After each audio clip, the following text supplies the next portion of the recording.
우리가 여러 이 삶의 형태가 있습니다. 분주하게 이번 주도 살지 않으셨을까 이런 생각이 드는데요.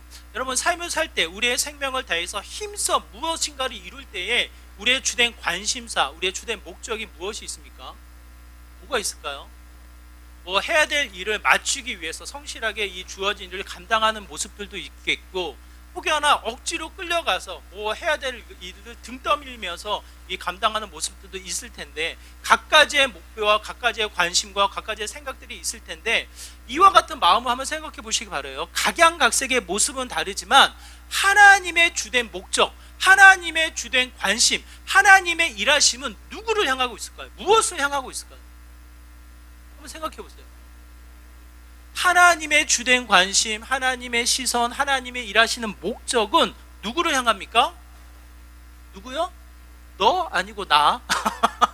나를 향하는 거예요. 그렇죠? 나를 향할 때 하나님의 이 주된 이 관심은 어디에 있겠습니까? 이렇든 저렇든 시선을 떼지 말고 하나님과 나와의 관계 속에 두터운 관계, 그게 뭐예요? 믿음이라는 것에 관심을 기울이지 않으실까 싶어요. 하나님은 철저히 나에게 관심 있고, 여러 가지 이 각양각색의 모습은 다를지언정, 이 주어진 상황, 역할이 다를지언정, 하나님의 마음, 하나님의 주된 관심은 뭡니까? 나의 믿음에 있지 않을까. 마태복음 13장에 보면 곡식과 가라지가 나옵니다. 곡식과 가라지가 나올 때, 우리 가끔 농사 짓는 분들이 계시잖아요. 취미로 짓는 분들도 계시고. 그런데 여러분 생각해 보세요. 곡식을 자라나기 위해서 농부들이 해야 할 일은 뭡니까? 해야 될 일이 뭐예요? 이렇든 저렇든 풀을 뽑는 거예요. 가라지를 뽑는 거예요. 새벽부터 일어나서 하는 일이 뭡니까? 씨를 뿌리고 줄기를 내서 이 싹이 자라기 시작하면 끊임없이 농부가 해야 할 일은 가라지를 뽑는 일이에요. 이 일반적인 상식을 가지고 예수님께 묻습니다. 저 보십시오. 곡식과 가라지가 있는데 우리로 하여금 그 가라지를 뽑게 해 주십시오. 이렇게 요청을 합니다. 예수님이 뭐라고 말씀하셔요? 예수님은 철저히 말씀하십니다. 그댄 예수님의 주된 관심, 예수님의 주된 관심을 통해서 어떻게 하셔요? 가라지를 내버려 두래요. 가라지를 뽑지 말래요. 우리가 생각했을 때는 곡식을 위해서, 알곡을 위해서 가라지를 뽑아 영양분이 이 알곡에게 흘러나가도록, 알곡이 더 든실하게 튼튼하게 이 알맹이를 맺도록 이 풀을 뽑아주는 게 오히려 농부의 일인 것 같은데, 농부의 입장으로 하나님의 마음을 우리에게 표현할 때는 뭐라고 말씀하셔요? 가라지를 내버려 둬요. 왜요? 왜 그렇습니까? 알곡 한 톨이라도 떨어지지 않기 위해서, 혹여나 알곡이 떨어질까 하여 가라지를 내버려 두라, 이렇게 말씀하셔요. 우리는 무엇에 관심이 많습니까? 우리의 시선은 세상을 향합니다. 왜 세상은 이렇게 악한데 마치 세상이 하나님이 없는 것처럼 형통하기만 할까? 화려한 세상이 이렇게 비추기만 할까? 세상을 향해서 불평하고 불만을 내뱉습니다. 교회 안에서도 마찬가지예요. 믿음의 사람들은 서로 보면서 내 자신을 보는 게 아니라 누구를 봐요? 다른 사람들을 봐요. 옆 사람을 보고 앞 사람을 보면서 왜 저 사람은 오늘 머리를 저렇게 하고 왔을까? 왜 저 사람은 옷을 저렇게 입었을까? 온갖 관심이 내 자신에게 가지 않고 누구를 향하고 있습니까? 눈에 보여지는 다른 사람에게 보여지는 거예요. 어쩌면 그게 일반적일 수도 있어요. 왜 그래요? 눈을 뜨면 내가 보이지 않고 다른 사람이 보이니까, 세상이 보이니까 당연하게 그렇게 보이실 수 있으나 하나님의 마음은 그렇지 않다는 거예요. 철저히 하나님의 관심, 하나님의 마음은 나를 향하고 있다는 거예요. 지금 이 순간에도 제가 열심히 토하며 이야기하지만 말씀을 준비하면서 가장 먼저 생각하는 건 누굽니까? 누구예요? 저에게 밥을 사주시는 분? 저에게 잘해주시는 분? 저에게 관심을 가져주시는 분? 그렇지 않아요. 철저히 말씀을 통해서 제일 먼저 말씀을 받는 내 자신을 먼저 보게 되는 거예요. 하나님의 시선은 누구를 향하고 있을까? 나예요, 나. 그 안에 무엇에 대해서 하나님이 관심을 갖고 계십니까? 믿음이에요. 그런데 이 두려운 것은 무슨 두려움이 있냐면, 끊임없이 우리가 만나서 이야기를 나누고 서로 칭찬하고 격려할 때 우리가 어떻게 격려합니까? 우리 권사님 믿음 좋다고, 우리 집사님 너무 믿음이 좋다고 이렇게 칭찬하잖아요. 격려하고 칭찬을 하는데 그 격려와 칭찬을 받는 우리들의 나의 모습은 뭐라고 이야기합니까? 뭐라고 이야기해요? 내가 믿음이 없다고, 내가 믿음이 부족하다고 이렇게 표현을 많이 해요. 제가 나름대로는 교회 사역을 하다 보니까 많은 분들을 만나 뵀는데 내가 믿음이 좋다라고 얘기하는 분은 거의 없어요. 거의 없이 철저하게 뭐라고 이야기합니까? 내가 믿음이 없어서요. 때로는 내가 믿음이 부족해서요 라고 이야기를 해요. 물론 우리나라가 동방예의지국이라 겸손한 민족이잖아요. 겸손하게 나의 믿음을 그렇게 표현한 걸 수도 있지만, 어쩌면 하나님을 향해서 내 자신을 돌아볼 때 이 믿음이 없다는 것을 절실히 누가 깨닫습니까? 내 자신이 깨닫는 거예요. 그 고백이 그냥 겸손의 고백으로, 그냥 상대방에게 그냥 자신을 낮추어서 이야기하는 것이 아닌 진짜 믿음 없는 모습이 수시로 느껴지는 거예요. 내 자신을 돌아볼 때도. 또 한번 이 모습을 통해서 우리의 마음이 얼마나 두렵습니까? 물론 믿음의 내용은 우리가 흔들리지 않습니다. 하나님이 어떠한 분이신지, 예수님을 통해서 우리가 어떠한 구원의 역사를 누리는지, 성령 하나님을 통해서 우리가 끊임없이 실패하지 않고 하나님의 뜻, 하나님의 일을 이루어 나갈 수 있는지, 삼위일체 하나님에 대한 믿음, 하나님에 대한 내용은 우리가 흔들리지 않아요. 그럼에도 불구하고 끊임없이 내 자신을 표현했을 때는 믿음이 없다고, 믿음이 부족하다고 표현하는 일들이 너무나도 많다는 거예요. 성경에서 이렇게 이야기합니다. 마태복음 7장 21절, 굉장히 두려운 말씀인데 우리 한번 같이 읽어볼까요? 마태복음 7장 21절의 말씀입니다. 같이 읽겠습니다. 시작. 나더러 주여 주여 하는 자마다 천국에 들어갈 것이 아니요 다만 하늘에 계신 내 아버지의 뜻대로 행하는 자라야 들어가리라. 제가 다른 사람을 정죄하라는 뜻이 아닙니다. 넌 천국에 못 들어갈 것 같아, 다른 사람을 정죄하고 비판하는 뜻이 아니에요. 하나님의 역사, 하나님의 믿음에 대한 내용을 의심해서 늘 두려워하며 늘 불안해하라, 이런 뜻이 아닙니다. 이게 오늘 주신 우리의 말씀이 뭐예요? 정말 믿음이 없다라고 생각이 된다면, 정말 믿음이 부족하다고 생각이 든다면 굉장히 두려워야 될 내용이라는 거예요. 하나님이 주시는 그 믿음에 대한 내용, 그 믿음에 대한 선명한 일하심이 내 안에 아무런 영향력을 주지 못한다면 정말 두려워해야 된다는 거예요. 다른 사람을 보지 말고 내 자신을 돌아보며 신실한 믿음의 모습이 무엇인지를 또 한번 깨달아야 된다는 것을 이야기합니다. 제가 왜 이렇게 토하며 이야기를 하냐면, 오늘 본문에 보면 바울이 나와요. 바울이 3년의 시간에 걸쳐서 뭔가 이 아라비아라는 지역으로 가서 3년의 시간을 보내고 예루살렘을 방문해 나가는 일을 펼치게 됩니다. 이 예루살렘을 방문했을 때 이런 생각이 들어요. 가서 뭘 했을까? 많은 학자들이 이 잘못된 이해가 이런 생각이 있어요. 베드로를 통해서 오히려 사도에 대한 권위, 베드로를 통해서 또한 선명한 말씀을 배우거나 그 권위를 받지 않았을까, 이런 잘못된 생각을 하게 됩니다. 그렇지 않아요. 15일밖에 머물지 않습니다. 베드로를 만난 건 15일이고 오늘 본문의 배경이 되는 사도행전 9장의 말씀을 보면 전혀 그런 관계가 나타나지 않아요. 오히려 이 회심한 바울을 통해서 두려워하는 제자들의 모습이 나오거든요. 그 모습을 통해서 우리가 살핀다면 그냥 이 바울을 제자화해서 뭔가를 가르치고 사도의 권위를 부여했다, 그렇게 생각할 수 없다라는 거예요. 철저히 바울의 사도권, 바울의 가르침, 바울의 깨달음은 누구를 통해서 나타납니까? 하나님의 적극적인 은혜, 하나님이 다메섹 동산에서 비추시며 더 친밀하게 그와 동행하시며 깨닫게 하시는 그 말씀의 권위를 통해서 사울이 새롭게 세움을 얻었다라는 거예요. 그렇다면 여러분 한번 생각해 보세요. 왜 예루살렘에 갔을까? 예루살렘에 가서 예수님을 증거하기 위해서 갔습니까? 예루살렘에 가서 또 한 번 하나님의 빛되심을 드러내기 위해서 갔습니까? 그 힌트를 우리가 23절에서 찾지 않을까 싶은데, 23절의 말씀에 보면 이렇게 기록되어 있습니다. 우리 23절의 말씀 같이 읽어볼까요? 함께 있습니다. 다만 우리를 박해하던 자가 전에 멸하던 그 믿음을 지금 전한다 함을 듣고, 뭐라고 이야기합니까? 무엇을 주목합니까? 이 23절을 고백하는 사람을 표현하기를 22절에서 이렇게 표현하는데요, 22절에 표현해 보니까 이렇게 기록되어 있습니다. 그리스도 안에 있는 유대의 교회들이 나를 얼굴로는 알지 못하고. 자, 바울을 아는 사람이에요? 모르는 사람이에요? 바울을 만나봤던 사람들이에요? 만나보지 못했던 사람들이에요? 결국 바울을 보지 못한 사람이에요. 만나보지 못한 사람이에요. 바울을 안다고 하기에는 뭔가 부족한 사람들이에요. 그럼에도 불구하고 바울의 소식을 듣자 하니 바울이 완전히 바뀌었다는 소식을 들은 거예요. 그러면서 그 놀라게 여겨지는 게 뭡니까? 그 전에 핍박했던, 그 전에 박해했던 그 믿음을 이 바울이 전한다라는 거예요. 무슨 뜻입니까? 우리가 생각해 볼 수 있는 것은 알지도 못하는 사람들이 이 바울에 대해서 무엇을 주목해요? 무엇을 주목하고 있습니까? 무엇을 듣고 있습니까? 이 사람의 얼굴을 모를지언정 이 사람의 뭐에 대해서? 믿음에 대해서 듣고 있는 거예요.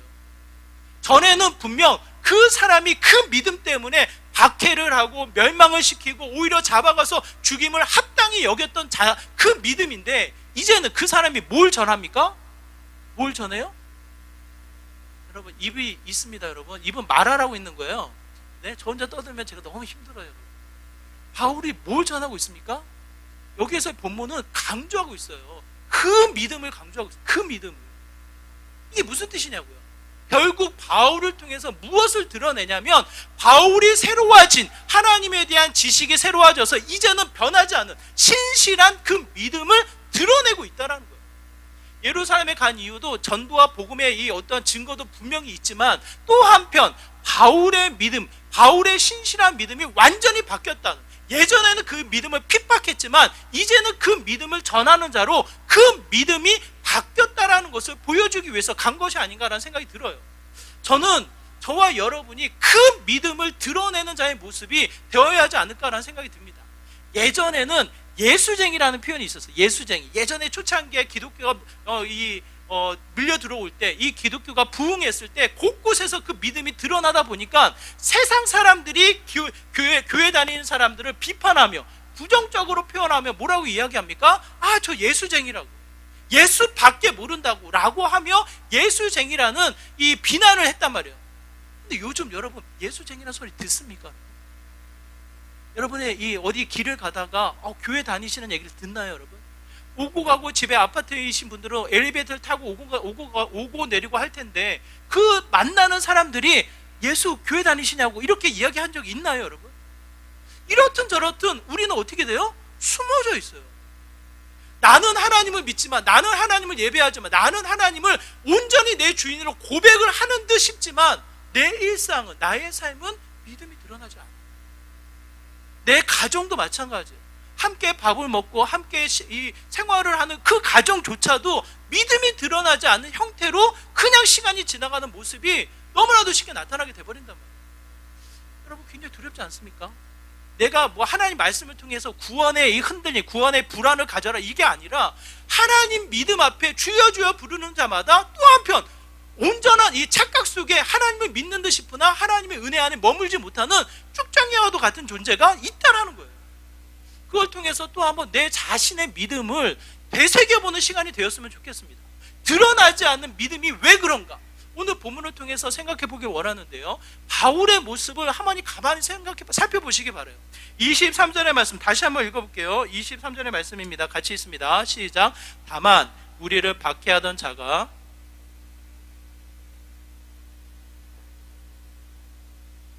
내가 소리 지르지 말라고요. 오늘 23절의 말씀에 보면 바울이 어떻게 합니까? 그 믿음이라고 강조가 되어지면서 바울의 상황을 한번 생각해 보세요. 우리가 믿음의 눈으로, 시간이 지나서 믿음의 눈으로 바울을 보니까 위대하다, 뛰어나다, 너무 존경한다, 인정을 하지만 실제로 그 상황 속에 바울의 상황을 한번 생각해 보시라고. 3년 동안 이 아라비아에 가서 무엇을 했을까? 이게 정확히 기록되어져 있지 않습니다. 아라비아 지역이 이 다메섹 지역에서 동북쪽에 위치한 사막지대라고 일반적으로 표현을 해요. 정확한 위치는 어딘지 알 수는 없어요. 하지만 동북쪽에 있는 동남쪽에 있는 사막지대라고 우리가 표현을 하는데, 그 사막지대에서 이 바울이 무엇을 했을까 생각을 해보면, 절실하게 3년의 공생애를 사신 예수님을 만나지 못한 그 시간에 오히려 사막 속에서 철저하게 하나님에 대한 확신, 하나님에 대한 말씀에 대한 묵상, 더 하나님에 대한 친밀한 관계를 맺지 않았을까, 그렇게 생각을 합니다. 그러면서 그가 예루살렘으로 나타났을 때 진정 그의 삶의 모습은 무엇으로 바뀝니까? 예전의 자신의 모습과 오늘 지금 자신의 모습이 완전히 바뀌어 있다는 거예요. 예전에는 그 믿음의 사람들, 그 예수님을 믿었던 그 믿음을 가지고 있던 사람들을 핍박하고 박해하고 오히려 그 죽음을 합당히 여겼다면, 이제는 어떻게 됩니까? 그 핍박과 박해와 조롱을 어떻게 해요? 본인이 받는 자리로 세움을 얻는 거예요. 이 모습을 우리가 가만히 생각하면 제일 먼저 우리가 생각할 수 있는 게 철저한 자기 부인입니다. 믿음이 없습니다. 믿음이 부족해서요. 이 이야기는 또 한편 다른 표현으로 이야기하면 아직 내가 살아 있어서요. 아직까지 내 의지가 강해서예요. 강해서. 믿음이 없다는 말을 함부로 내뱉을 게 아니라 정말 믿음이 없다는 표현을 쓸 때에 그 표현이 무엇인지를 여러분 생각해 보세요.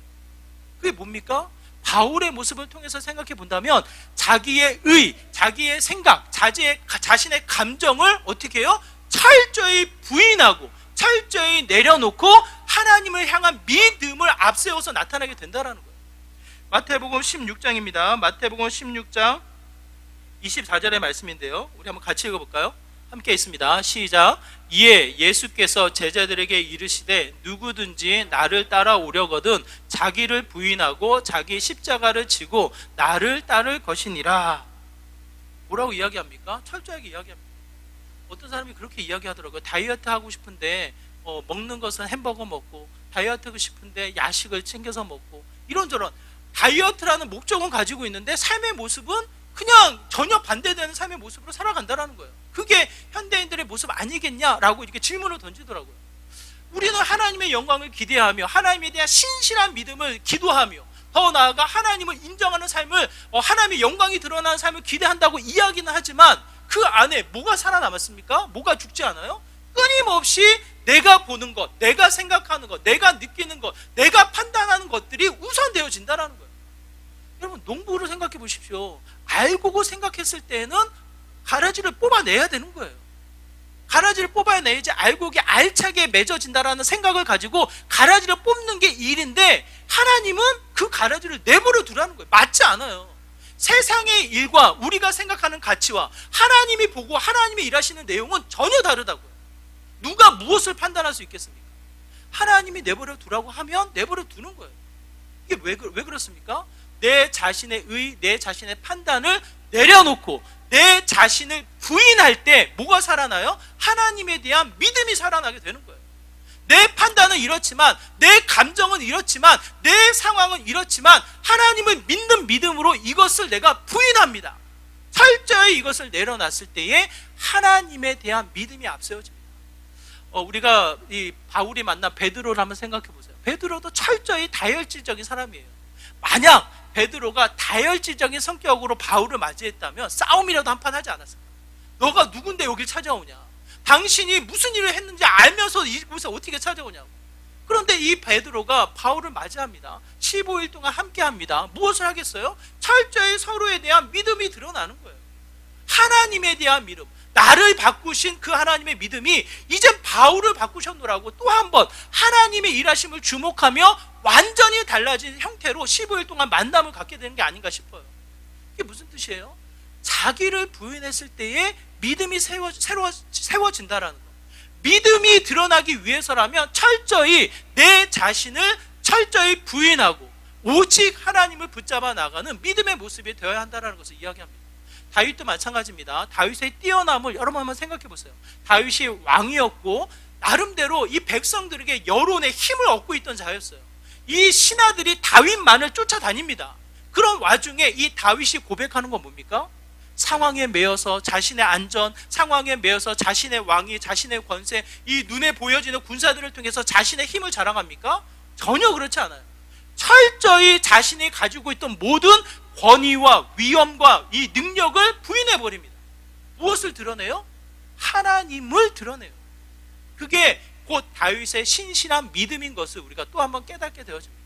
오늘 본문을 통해서 우리가 기억해야 될 것은 그 믿음을 통해서 우리가 주목하는 것은 자기를 부인하고 드러나는 믿음이라는 거예요. 여러분, 왜 이 한국교회가 하나님에 대한 믿음이 안 드러납니까? 여러분이 살고 있는 일상 속에, 여러분의 가정 속에 왜 그 믿음이 안 나타납니까? 굉장히 우리의 마음을 다시 한번 찢고 내 자신을 돌아봐야 돼요. 아직까지 그 안에 자기 의가 남아있는 거예요. 자기 판단이 남아있는 거예요. 그게 남아있는데 어떻게 믿음이 드러납니까? 더더군다나 오늘 성경을 통해서 또 하나 우리가 생각할 수 있는 것은 23절, 자기의 부인, 자신의 인생을 부인한 거예요. 이 바울이 지금까지 살아왔던 자신의 학문과 지식과 자신의 권위를 철저하게 부인하고 어디를 찾아 나갑니까? 어디를 찾아 나가요? 성경을 통해서 우리가 누가복음을 우리가 살피고 있는데, 누가복음 이 매일 묵상을 통해서 찾아보면 결국 좁은 문을 향해서 들어가는 거예요. 좁은 문. 세상의 수많은 사람들이 바라보며 세상의 사람들이 쫓아 나올 때 예수님은 어떻게 하셔요? 그들을 뒤로 하고 혼자 가신단 말이에요. 혼자. 왜? 진정한 믿음으로 하나님, 예수님을 바라본 사람이 아무도 없었기 때문에.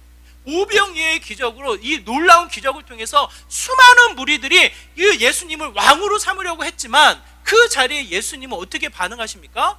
홀로 산에 기도하러 올라가셨다. 이렇게 표현되어지잖아요. 왜 그렇습니까? 철저히 그들이 온전한 믿음을 갖지 못했을 때 예수님은 어떻게 하셔요? 좁은 문으로 가시는 분이 예수님이시라는 거예요. 누가복음의 12장에 보면 분쟁이 나옵니다. 분쟁. 예수님이 말씀하시기를 우리에게 분쟁을 하라고 이야기하죠. 분쟁. 여러분 누구랑 분쟁을 합니까? 누구랑 분쟁을 해요? 사랑하는 남편과 사랑하는 자녀와 우리 이웃과 우리가 섬겨야 될 성도들과 분쟁을 합니까? 그렇지 않죠. 성경에서 이야기하는 분쟁은 세상이에요. 세상. 왜 세상과 분쟁을 해야 됩니까? 여러분, 분쟁이 목적이 되지 않습니다. 분쟁은 과정에 불과해요. 분쟁을 통해서 무엇을 하기 원하셔요? 철저하게 지켜야 할 것, 하나님이 주신 그 믿음을 지키기 위해서 분쟁을 하라는 거예요. 반대로 이야기하면 세상이 우리를 어떻게 합니까? 우리를 환대합니까? 우리를 너무나도 좋아합니까? 세상이? 그렇지 않다라는 거예요. 여러분 기억하시기 바라요. 어두움은 반드시 빛을 미워합니다. 싫어합니다. 왜? 빛이 있으면 그 어둠이 어떻게 돼요? 어떻게 돼요? 사라지고 없어지거든요. 자기의 존재가 사라지거든요. 그러다 보니까 세상은 어둠이라고 표현되어졌을 때 빛으로 여겨지는 믿음, 빛으로 여겨지는 예수님, 빛으로 여겨지는 복음을 세상은 어떻게 해요? 미워한다라는 거예요. 두려워한다라는 거예요. 빛이 어두움을 두려워하는 것이 아니라 어두움이 빛을 두려워합니다. 그러므로 우리가 또 한 번 세상을 향해서 앞으로 나아갈 때 이 바울이 그 믿음을 통해서 나타나는 것은 이제는 본인이 핍박을 받고 박해를 받고 멸시를 당할 그 자리에 세움을 얻는다라는 거예요. 누구보다도 바울이 잘 알지 않겠습니까? 본인이 잡아가고 본인이 고통을 주고 본인이 합당히 여기며 그의 죽음을 맞이하게 했던 자가 바울이었는데 이제는 자신이 그 자리로 갔을 때 자신에게 주어질 조롱과 비난과 환난과 고통과 아픔의 이야기들을 누구보다 선명히 이 바울이 알지 않았겠냐고.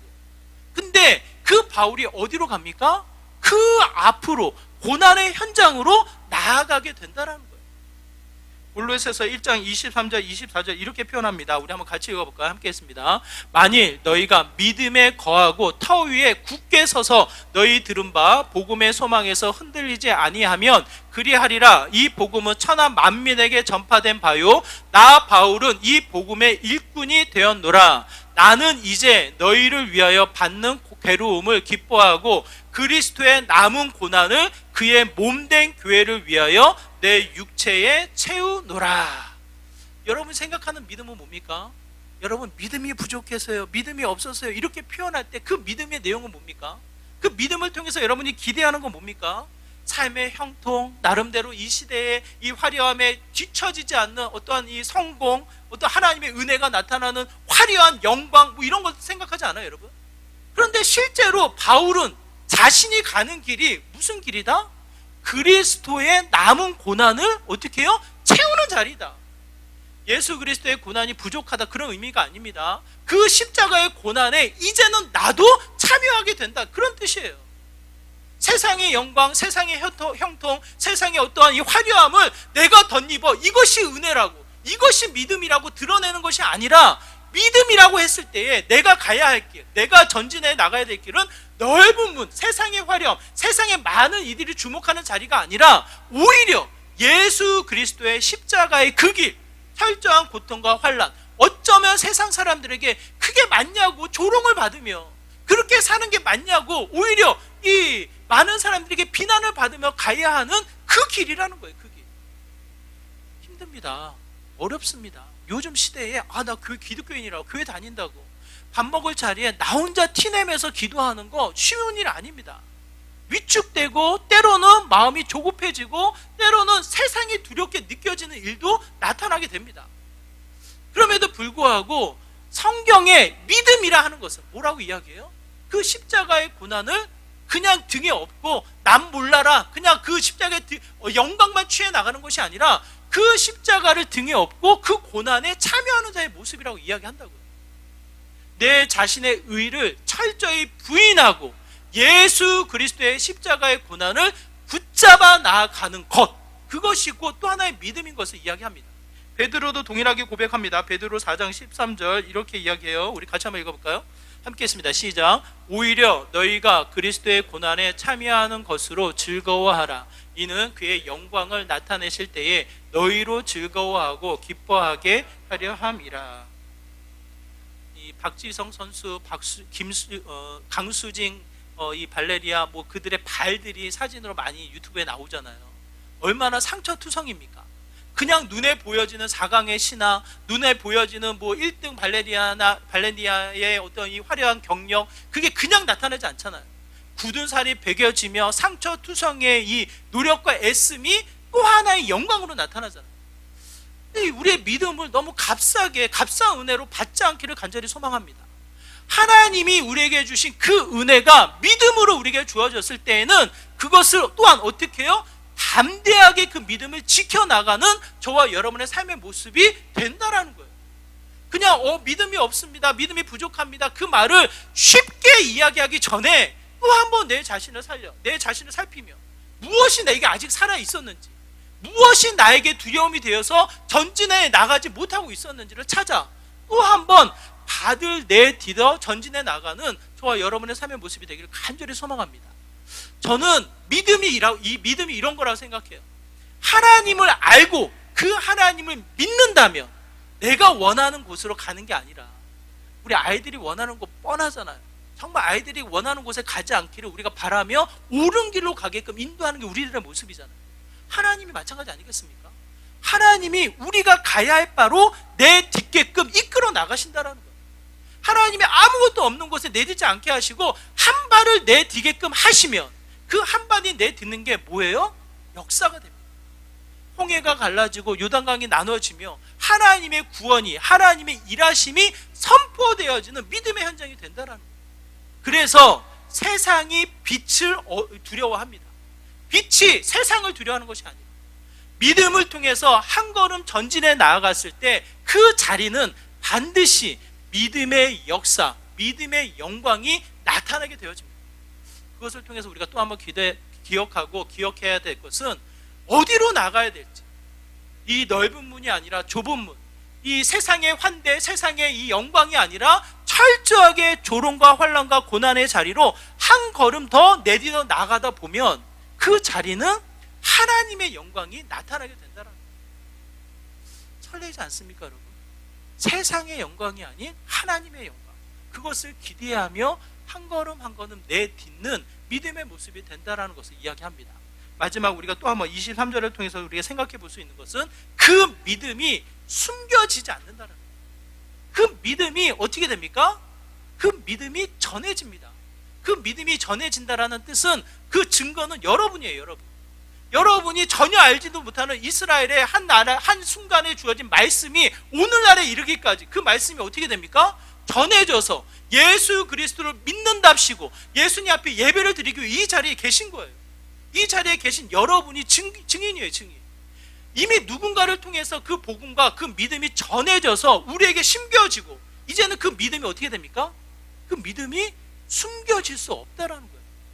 여러분의 가정, 여러분의 직장, 여러분의 모든 활동 속에 일마다 때마다 드러나야 되는 것은 내 자신의 의가 아니라, 내 자신의 생각이 아니라, 세상의 화려함이 아니라 뭡니까? 믿음만이 드러나게 된다라는 것을 이야기합니다.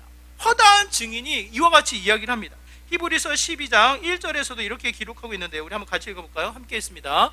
이러므로 우리에게 구름같이 둘러싼 허다한 증인들이 있으니 모든 무거운 것과 얽매이기 쉬운 죄를 벗어버리고 인내로서 우리 앞에 당한 경주를 하며, 히브리서 12장 1절이잖아요. 히브리서 11장이 믿음의 장이라고 불려지거든요.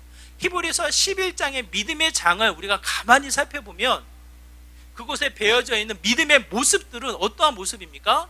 환난과 핍박과 세상이 마치 그 불씨를 끄기 위해서 억눌리는 이와 같은 상황들이 펼쳐지지만 그 수많은 증인들을 통해서 나타나는 건 뭐예요? 불씨가 꺼지지 않는다라는 거예요. 그 불씨가 꺼지면 끌려고 할수록 그 불씨가 퍼져서 곳곳에 불씨가 자라나는 형태로 드러나게 된다라는 거예요. 그 불씨가 우리에게도 심겨져서 오늘 우리도 이제 누굴 믿습니까? 예수님을 믿는 거예요. 철저히 나의 모든 죄를 대속하시고 새롭게 구원하신 그 예수님을 믿는 믿음으로 새로워졌음을 성경은 우리에게 말씀하고 있습니다. 그러므로 그 믿음이 이제는 누굴 통해서? 나를 통해서, 철저하게 우리의 일상을 통해서, 우리의 가정을 통해서, 나의 삶을 통해서 그 믿음이 숨겨질 수가 없다라는 거예요. 지난 한 주를 한번 돌아보시기 바라요. 여러분의 믿음이 얼마나 드러났습니까? 많은 사람들이 여러분의 믿음을 통해서 얼마나 영향력을 누리며 하나님의 영광을 돌리는 믿음의 복된 삶이었습니까? 한번 생각해 보세요. 제가 보니까 제가 이제 신방을 지금 하고 있잖아요. 대신방을 하고 있는데 이번 주도 한 가정을 신방했는데 저는 그렇게 몰랐어요. 그분이 신방을 하면서 그분이 하는 말, 이게 이 성경책 맨 뒷면을 저에게 보여주시는데 교회 다니기 시작한 지가 2014년이라고 하더라고요. 2014년도부터 2025년도까지 성경책을 읽는데 매해마다 1독, 2독, 3독씩 읽으셨더라고요. 그러니까 25독인가 지금 성경을 읽기가 그렇게 읽으셨다고 하더라고요. 성경 많이 읽었다 적게 읽었다 그게 중요한 게 아니라 그분이 고백이 이래요. 말씀을 읽지 않으면 살 수가 없다. 말씀을 읽어서 본인이 하루하루를 살아가는 것 같다고 이야기하며 하나님 말씀에 대한 신뢰, 하나님 말씀을 의지하는 믿음의 형태를 이야기해 주시더라고요. 여러분, 그 믿음이 숨겨집니까? 믿음이 가려집니까? 그 말씀의 은혜가 사라집니까? 저는 또 한 번 제가 느껴요. 제가 이 신방으로 도전과 은혜를 주러 갔지만 또 한 번 은혜를 받고 와요. 여러분, 성경의 가치가 많이 읽었다 적게 읽었다 그게 중요한 게 아니라 말씀의 소중함, 이 말씀이 나를 살린다라는 거, 이 말씀을 통해서 내가 산다라는 가치가 절실히 깨달아진다라는 거, 이것이 곧 믿음이라는 거예요.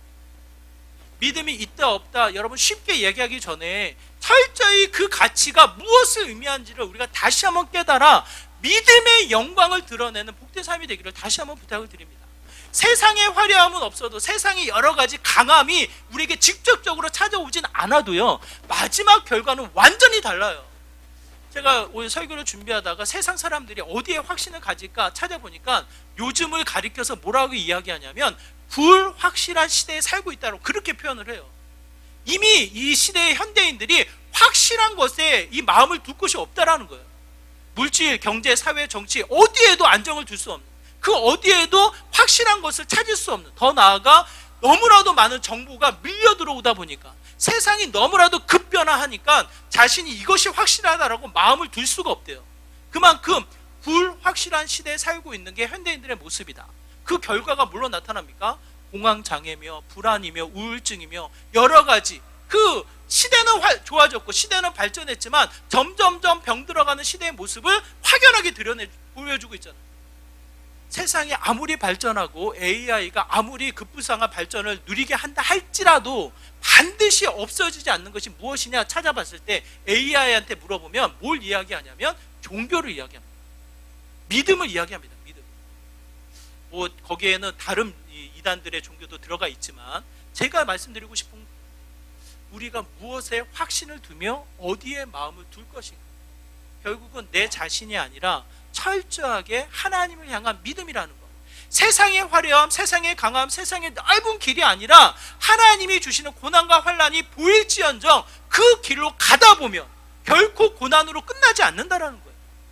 오늘 본문에서 이야기하는 영광, 아까 우리가 찬양 불렀던 시편 1편에서 이야기하고 있는 형통한 삶, 시냇가에 심은 나무처럼 열매를 맺으며 하나님이 인도하시는 은혜의 삶을 살아가게 된다라고 이야기하는 거예요. 그 자리에 자연스럽게 나타나는 것은 믿음이 빛을 발하게 되어져 있습니다. 여러분, 무엇으로 지난 이 시간들을 우리가 다시 한번 살아갈 수 있겠습니까? 무엇으로 나의 일상, 나의 가정, 나의 삶을 표현할 수 있겠냐고요. 저는 저와 여러분이 오늘 바울의 고백처럼 그 믿음을 나타내고 그 믿음 안에 거하고 그 믿음을 통해서 살아남는 저와 여러분의 삶의 모습이 되기를 다시 한번 부탁을 드려요. 하나님은요, 철저하게 나에 대한 믿음, 하나님이 나를 향해서 내가 하나님을 향한 그 믿음에 관심이 있지 다른 것에 그렇게 많지 않아요. 제가 이런 얘기를 하니까 우리 애가 하나님이 한 분이신데 어떻게 이렇게 다양한 이 각 계층, 다양한 나라, 다양한 이 시대의 사람들을 다 이렇게 관섭을 하시겠냐고.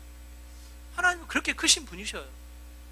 하나님은 각 개인을 주인공으로 삼아 그 믿음을 세우기 위해서 지금도 일하시는 분이심을 성경은 우리에게 말씀하고 있습니다. 그 나타나 있는 바울 주목하십시오. 철저히 지난 시간에 쌓아놓았던 모든 것을 부인하고 고난의 그 현장으로 발을 내디디며 다시 한번 자신에게 주어진 복음을 전하는 자의 믿음으로 세움을 얻게 되어집니다. 그 자리의 마지막 모습이 뭐예요?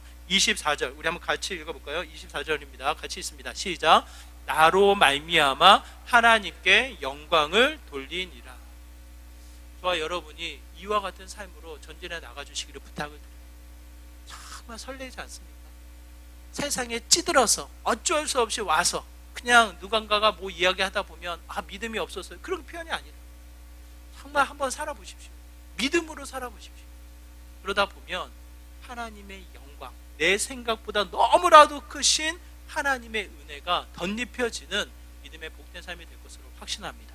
다시 한번 그 믿음 안에 그 믿음을 드러내며 그 믿음만으로 살아가는 저와 여러분의 복된 삶 되시기를 주님의 이름으로 축원합니다. 우리 말씀을 기억하시면서 함께 기도하기 원해요. 또 한번 우리의 일상이 깨어나기 원합니다. 내 자신에 갇혀져 있는 것이 아니라 세상의 여러 가지 화려함에 내 자신을 속이는 것이 아니라 모든 것을 부인하며 오직 하나님에 대한 믿음을 통해 전진케 하여 주옵소서라고, 때로는 고난과 환난과 어려움이 있다 한들 다시 한번 담대함으로 전진케 하여 주시고 하나님의 믿음을 드러내게 하여 주셔서 이 세상의 어둠이 사라지는 하나님의 영광이 임하여 나가는 믿음의 복된 삶이 되게 하여 주시옵소서라고 이와 같은 마음으로 우리 함께 기도하며 나가도록 하겠습니다. 기도합니다. 하나님 아버지, 이 시간 간절한 마음으로 기도합니다. 우리의 일상이 또 한 번 하나님의 은혜로 하나님의 일하심으로 새로워지는 믿음의 복된 삶이 되기를 간절히 소망합니다. 나의 생각에 나의 감정에 내 의에 머물러 있지 않기 원합니다. 하나님의 관심은 나에게 있고 나의 믿음을 세우는데 지금도 쉬지 않고 일하시는 분이심을 깨닫게 하여 주시고 하나님이 보이시는 길, 때로는 괴롭고 때로는 힘들고 때로는 외로운 길이라 할지라도 하나님에 대한 믿음을 앞서서 전진케 하여 주시고 참으로 주님의 믿음이 드러나는 삶이 되기를 소망합니다. 이 세상의 어두운 가운데 빛으로, 죽음 가운데 생명으로 다시 한번 주님의 영광을 드러내는 믿음의 귀한 자리가 되길 소망합니다. 하나님, 주의 거룩한 백성들 세워주시고 하나님의 믿음이 앞세워지는 하나님을 향한 믿음이 또 한 번 드러나는 믿음의 복된 삶이 되게 하여 주시옵소서. 주님,